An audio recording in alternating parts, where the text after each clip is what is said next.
பாகன் உயிரிழப்புக்கு அப்புறமா 2 மாதங்கள் கழித்து பக்தர்களுக்கு ஆசி வழங்கியிருக்கு திருச்செந்தூர் தெய்வானை யானை. தெய்வானை கிட்ட ஆசி பெற்றதால பக்தர்கள் அளவற்ற மகிழ்ச்சியில ஆழ்ந்திருக்காங்க.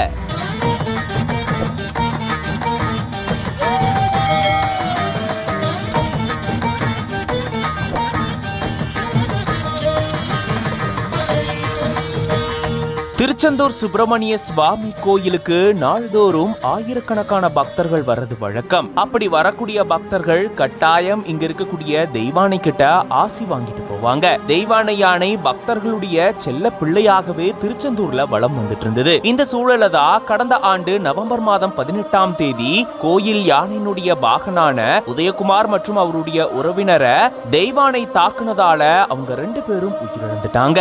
இது மிகப்பெரிய அதிர்ச்சியை ஏற்படுத்தியிருந்த சூழல்ல கொஞ்ச நாட்களா தெய்வானை வெளியே வராம இருந்தது.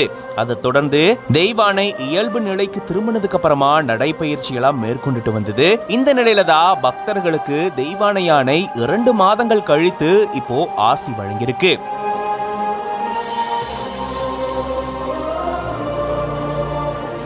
ரொம்ப நாட்கள் கழிச்சு தெய்வானைய சந்திச்சு ஆசி பெற்றதுல பக்தர்கள் ரொம்பவே சந்தோஷம் அடைஞ்சிருக்காங்க.